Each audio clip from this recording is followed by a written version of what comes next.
You're listening to an Airwave Media Podcast.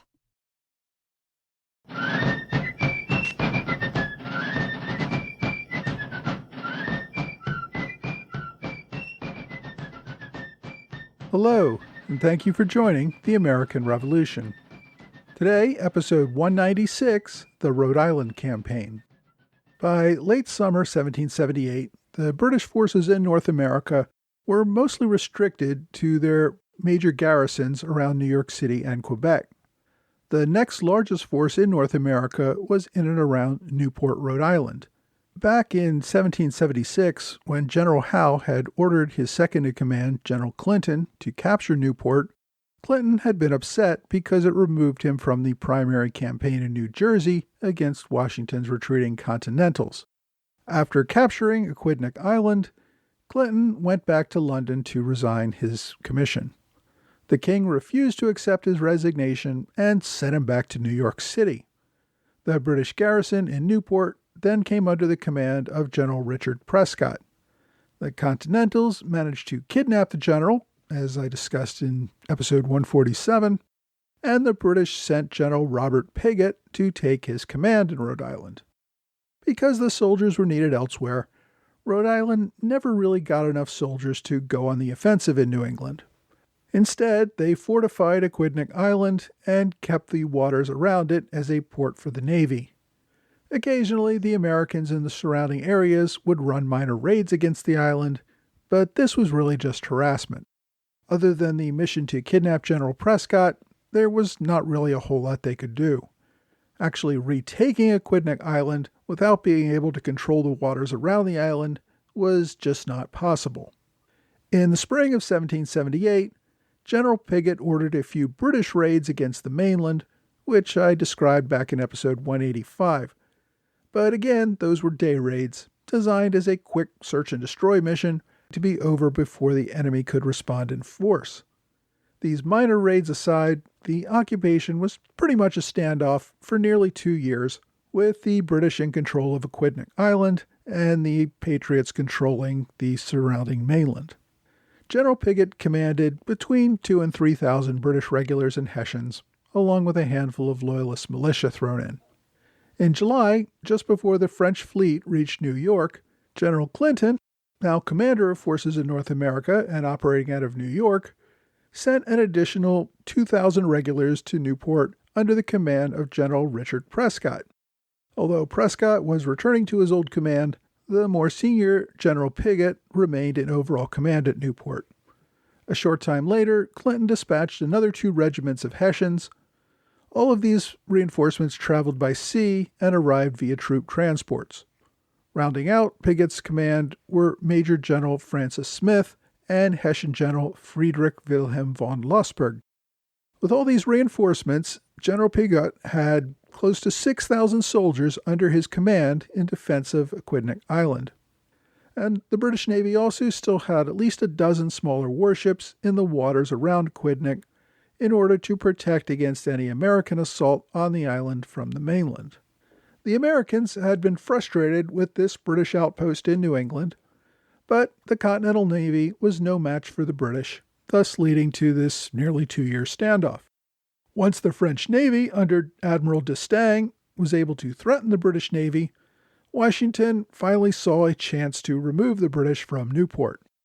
A year earlier, Washington had sent General Joseph Spencer of Connecticut to challenge the British presence in Rhode Island. Spencer had called up New England militia for an attack on Aquidneck Island, but then canceled the attack at the last minute, fearing that he had lost the element of surprise. The Continental Congress had censored Spencer for his failure to attack. Although a court of inquiry later exonerated the general, he resigned his commission and left the army as a result of the controversy. Washington then sent General John Sullivan with similar orders. Sullivan had spent several months trying to build up an assault force, but had really accomplished little other than try to parry against the British raids on the American mainland. Washington, seeing the opportunity to use the French fleet to resolve this deadlock, sent his aide Alexander Hamilton to meet with Admiral d'Estaing at Sandy Hook at the southern end of New York Harbor. Hamilton, who spoke fluent French, advised D'Estaing of Washington's plan to capture Newport with the French Navy's assistance. The French admiral then set sail for Rhode Island. At the same time, Washington sent Sullivan about 2,500 Continental reinforcements, as well as the assistance of Generals Lafayette and Greene.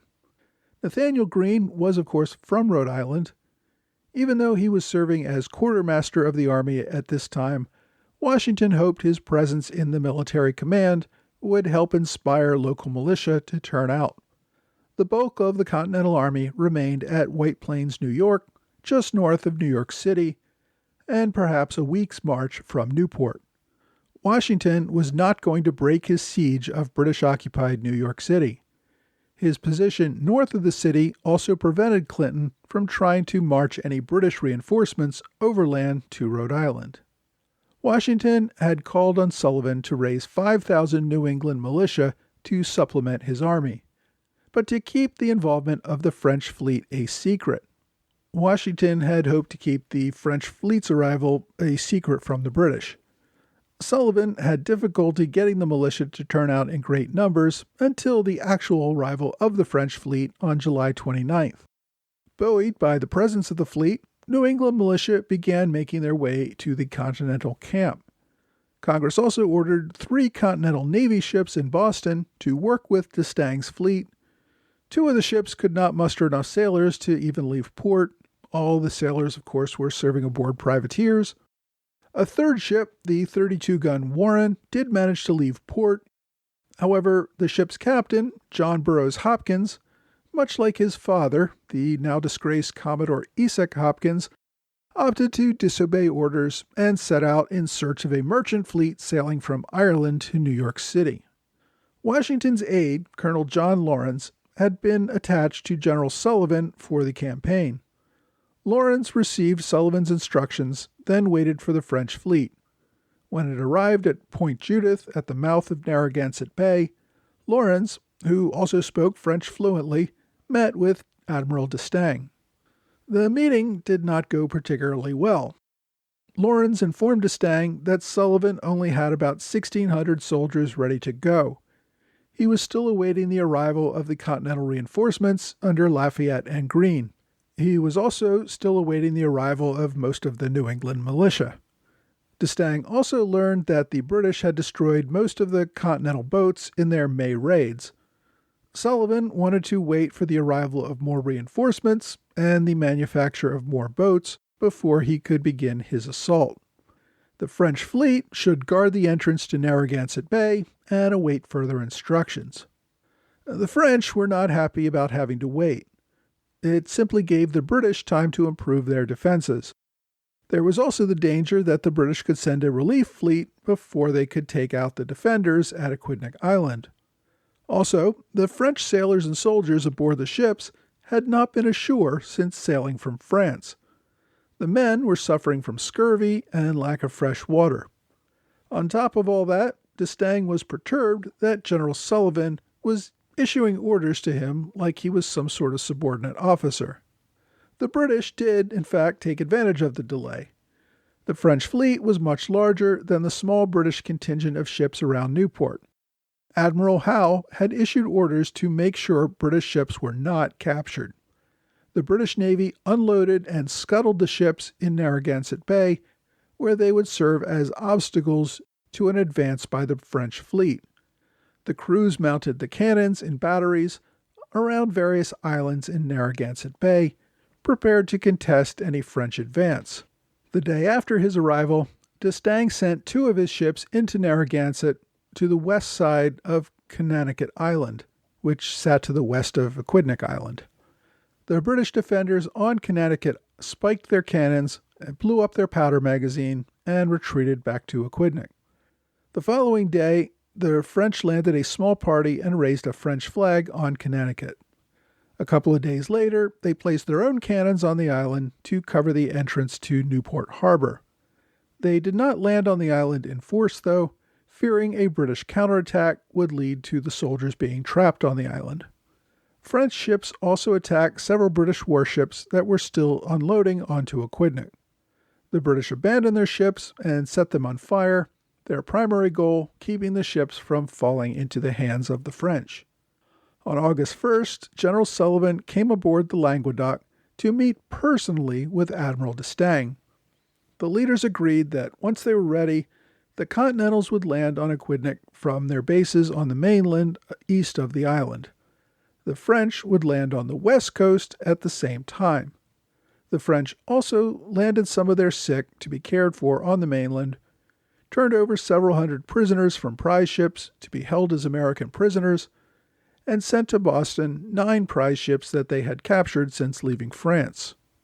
On August 3rd, 2 small British ships took advantage of fog and sailed past the French fleet into Newport. They carried word from Admiral Howe that he was assembling a relief fleet. With that, General Piggott ordered several remaining ships to put their cannons back on board in order to protect Aquidneck from any attack before the British relief fleet arrived. The French, seeing these ships back in position, came after them. After trying to sail away from the French, the British commanders ordered their ships set on fire and destroyed them. General Piggott became convinced that the French were planning to assault Newport at any moment. The British commander attempted to enlist more local loyalists, even slaves, to assist with the town's defense. Most locals, however, did not like British chances and did not want to be captured on the losing side of the battle. Piggott also virtually abandoned the northern part of Aquidneck Island, concentrating his forces and supplies in the area immediately around Newport on the south of the island. As all this was happening, the Americans under Sullivan were trying to build up their forces. In response to the call for militia, Massachusetts had called up about 3,000 soldiers. Of these, about 1,000 of them were already in the field and just had their terms extended. Another 2,000 were drafted and sent marching. Connecticut only sent a mere 500 soldiers, leaving another 4,000 militia in the state to protect against any British invasion from Long Island. New Hampshire neglected to send any militia, despite New Hampshire General Sullivan being in command. Rhode Island called about 3,000 militia, but only for service of 15 days. Officials were concerned about getting men home in time for the harvest. In addition to the militia and the 2,500 Continentals still making their way from White Plains, Sullivan also had command of several regiments of state regulars. These included the 1st and 2nd Rhode Island regiments, 2 Massachusetts regiments, and 1 regiment from New Hampshire. In addition to the infantry, Massachusetts also sent a regiment of artillery. By the first week of August, the bulk of the American forces had arrived. The Rhode Island militia were some of the last, given that they did not even bother to muster until August 6th. The other big concern for delay was the lack of boats to transport the army to Aquidneck Island. Sullivan did not get authorization to pay for replacement boats until July 20th. Now he was rushing to buy, borrow, or build enough flat-bottom boats to transport his army to the island. By August 8th, though, Sullivan had the fleet that he thought he needed. With his forces ready to go, Sullivan called on d'Estaing to attack Aquidneck Island as a feint to draw off defenders, thus making the main American landing on the other side of the island easier. The French leader, once again offended by Sullivan giving the French forces a secondary role, insisted that both armies land simultaneously. In point of fact, though, although d'Estaing had claimed to have 4,000 French forces ready to fight, he only had about 1,000 regular soldiers and 1,600 Marines. The remainder of his forces were 1,400 sailors who were not even armed with guns. Much of this crew was also too sick for battle. To supplement the French forces, Sullivan sent Lafayette, commanding 300 Continentals and 900 militia, to land alongside the French. Lafayette did not actually arrive until August 7th. Sullivan had planned this attack for August 8th. However, most of his expected militia was still a day or two away, so he ended up delaying the attack until August 10th. Even so, d'Estaing sailed several of his larger ships past Newport on the 8th, forcing the British to burn 2 more of their ships to avoid risk of capture. Piggott also recalled the remainder of British forces from the northern end of the island, completely abandoning his defenses there. On the morning of August 9th, the day before the big invasion, Sullivan called a council of war to discuss overnight intelligence that the British had abandoned their defenses on the northern part of the island. The council agreed to begin landing right away before the British thought better of their decision to withdraw and possibly returned. Sullivan sent a messenger to inform D'Estaing, while he deployed the 1st Rhode Island Regiment to land and confirm the intelligence. When the intelligence proved true, Sullivan began landing in full force. The French had begun landing soldiers on Connecticut Island that same morning. They had planned to cross over to Aquidneck the following day, which was the original invasion date. About this time, D'Estaing received Sullivan's message that he was already landing and inviting the French to move up their assault on Aquidneck as well. The French landing force, mostly on Connecticut Island by this time, was getting ready to move on Aquidneck by the afternoon. As the French prepared for their landing, D'Estaing received word of a fleet appearing in Narragansett Bay. Fearful of the arrival of a large fleet from England, D'Estaing halted the French landing and began recalling his forces back to the fleet. These ships, it turned out, were not from England, but were part of a fleet that Admiral Howe was cobbling together from ships arriving in New York Harbor. Howe had been waiting for a larger fleet under the command of General John Byron. But by August 6th, Howe had 8 ships of the line, 7 smaller ships with at least 44 guns each, and a flotilla of smaller ships. Howe figured that even if he could not defeat the French fleet decisively, it was better to go disrupt the assault on Newport than to await the arrival of the rest of the fleet. Now, that night, under cover of darkness, D'Estaing took his fleet out of the narrow channels, preparing to sail into open sea, where his larger ships had a much greater advantage against the British. The admiral hoped he could defeat the British fleet before more reinforcements arrived, then returned to assist with the assault on Aquidneck. Howe's smaller fleet, having succeeded in drawing the French away from Newport, tried to get the best position upwind from the enemy before engaging. The French pursued the British, who managed to keep their distance for the rest of the day. The next morning, the two fleets resumed the chase, but also noticed that the wind had picked up considerably. Over the course of the day, the winds got worse, along with heavy rain and fog. The storm was the remainder of a hurricane making its way up the east coast. By evening, both fleets gave up the idea of a battle and focused on riding out the storm. Over the next 2 days, General Howe's fleet got scattered, with several ships losing their masts and taking other damage. The French fleet also took serious damage and were also scattered. The Languedoc, D'Estaing's flagship, not only lost several of its masts, but also broke its rudder, leaving the crew unable to steer. On the morning of August 13th, with the storm having passed, a smaller British ship, the Renown, spotted the Languedoc and attacked. Normally, the larger French ship would have had the clear advantage, but after realizing the amount of damage, the Renown moved in to attack. The French managed to keep the enemy at bay for most of the day, and overnight were able to signal other French ships to join her and chase away the British attacker. 2 British ships also attacked the damaged Marseille, but the larger French ship of the line managed to get off several broadsides despite damage to her masts, and chased off the British attackers. Several other engagements took place as damaged ships on both sides struggled to regroup their fleets. As the fleet struggled at sea, Sullivan's forces dug in on the heights on the northern part of Aquidneck Island. Sullivan had over 10,000 soldiers on the island. The army had to hunker down and endure the same storm that had hit the fleets at sea. Soldiers' tents were blown away and everyone was soaked. Most of the gunpowder was ruined by water, making any battle plan much more difficult. By the morning of August 15th, the army had recovered sufficiently from the storm to begin moving south toward the British lines around Newport. The Americans moved within a mile of the British, then over the next couple of nights moved within a few hundred yards in artillery range of the lines. The British defenses at this point were pretty formidable. The reason that Piggott had given up the northern part of the island without a fight was so that he could concentrate his forces on entrenched heights just north of Newport. The British laid out two lines, with water protecting their flanks and artillery covering the open fields that the Americans would have to cross. The Americans outnumbered the British probably by 2-1 at this point.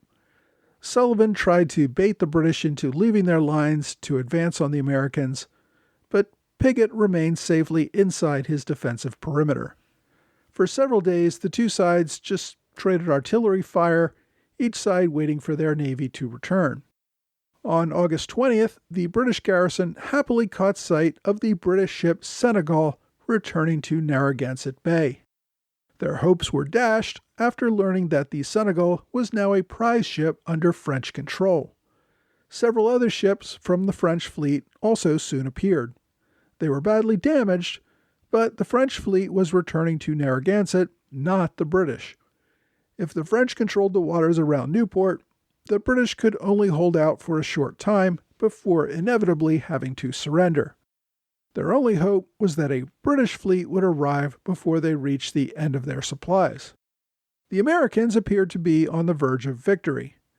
Then the Senegal landed a messenger at Point Judith with a message for General Sullivan. D'Estaing informed Sullivan that the fleet was too badly damaged and that they were leaving right away, headed up to Boston for repairs. Sullivan immediately dispatched Generals Lafayette and Greene and Colonel John Langdon to persuade D'Estaing to remain. The fleet's presence, even for just a few days, might be enough to convince the British garrison to surrender. If D'Estaing could deploy his 4,000 French troops into the island, it would either convince Piggott to surrender or at least divide his defensive lines, making an American attack more likely to prevail. D'Estaing, however, would not be swayed. His fleet was too badly damaged to do any good. His lookouts had identified a few British ships of the line, which they knew were part of Byron's relief fleet. The French did not want to get caught in Narragansett Bay facing a superior force, especially with their ships in such poor condition. On the evening of August 21st, the French fleet set sail for Boston. With the French departure, Sullivan saw the American victory slip away. He had already had to deal with several hundred militia leaving the island when their 15-day enlistments ended. These militia were draftees, not volunteers. Nothing would compel them to remain a minute longer than required. Sullivan faced the imminent departure of all of the 3,000 Rhode Island militia, and the other soldiers who remained were demoralized by the abandonment of the French fleet. Following another council of war, the Americans withdrew back to the northern end of the island, where they occupied the defensive heights there. Upon receiving word from Washington that a fleet of over 100 ships was gathering in Long Island Sound, a likely relief force for Newport, Sullivan began preparations to evacuate the island entirely. He began removing his supplies, heavy equipment, and some of his larger artillery off of Aquidneck Island and back to the mainland. By the evening of August 28th, the Continentals had completely evacuated their lines in front of Newport. The British then sent out two divisions under General von Lossberg and General Smith to move to the northern part of the island and test the American lines. There, the Americans held stiff resistance on battles at Quaker Hill and Turkey Hill. The back-and-forth fighting cost the Americans about 200 casualties, with the British and Hessian attackers taking about 260. The British, back in control of the waters, brought up several frigates to support the attack. On the night of August 30th, the Americans abandoned their position entirely on the island and rowed back across to Tiverton to take up defenses on the mainland. With that withdrawal, the situation pretty much returned to the status quo. The British held Aquidneck Island, while the Americans remained across the water on the mainland. The militia returned to their homes, and the standoff remained. The morning after the withdrawal, a British relief fleet of about 70 ships was spotted off Point Judith. The British, once again, took control of the waters around Aquidneck Island. In the days following the French withdrawal, an angry General Sullivan and his officers hurled invectives at the French, the 18th century equivalent of cheese-eating surrender monkeys. General Lafayette nearly got drawn into several duels while trying to defend the honor of his home country. Some feared that the angry words might damage the new French alliance. Sullivan had to put out a public declaration praising the efforts of the French. The Continental Congress praised both the efforts of the Americans and the French. These diplomatic statements papered over the hard feelings. But once again, the Americans had failed to take their intended target. Next week, we're going to head back up to upstate New York, where battles still rage with the Indians and Loyalists at Cobleskill and German Flats.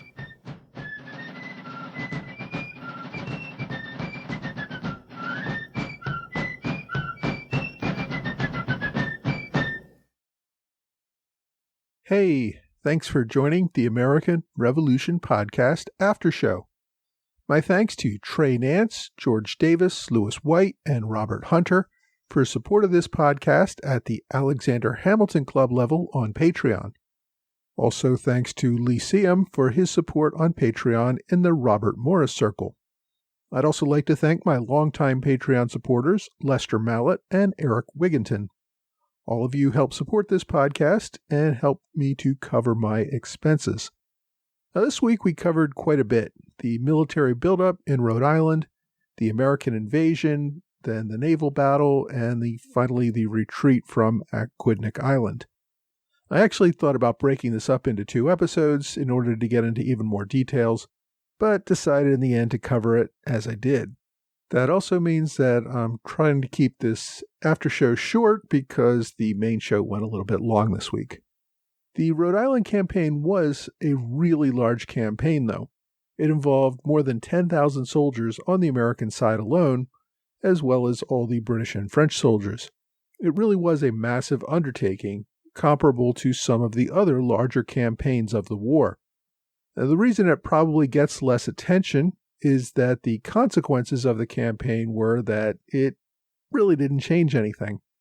The British continued to hold Aquidneck Island, and the Americans kept them pinned down to that island so that the British could not move into the rest of New England. Following the American withdrawal from the island and the arrival of the British relief fleet, the British dispatched a few more raids to the mainland. The British relief fleet also chased the French up to Boston, but found the defenses there were too formidable for an attack. The British Navy anchored outside of Boston, unwilling to enter, but also trying to keep the French trapped there. If you want to read more about the Rhode Island campaign, you'll want to get this week's book recommendation, The Rhode Island Campaign, the First French and American Operation in the Revolutionary War, by Christian M. McBurney. If that name sounds familiar, the author is also the author of my book recommendation from last week about the trial of Charles Lee. Mr. McBurney, I think, is the first author to get back-to-back book recommendations on this podcast, and I believe is also the first person to get 3 recommendations in total when you count his book Kidnapping the Enemy, which I recommended quite some time ago. I guess it's a combination of the fact that I like his work and that he writes about some topics that don't get much attention from other books. Anyway, his book about the Rhode Island campaign gives great coverage to the event. The book is over 400 pages long, but over 150 of those pages are a considerable endnote section. It's a great read on the topic, so if you want to read more, get The Rhode Island Campaign by Christian McBurney.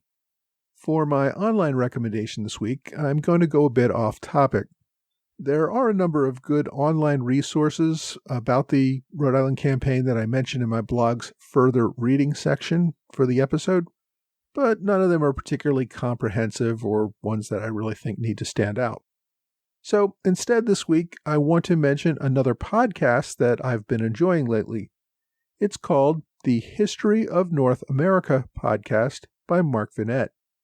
For the moment, this podcast is actually a prequel to my podcast.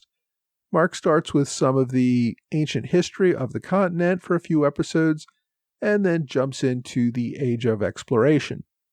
If the subject matter interests you, you might want to check it out. I found the podcast to be well produced and a good listen. He's only got about 25 episodes so far, but he's publishing weekly and coming out with new content all the time. So, if that sounds interesting, search for the History of North America podcast on your favorite platform. Well, that's all for this week. I hope you will join me again next week for another American Revolution podcast.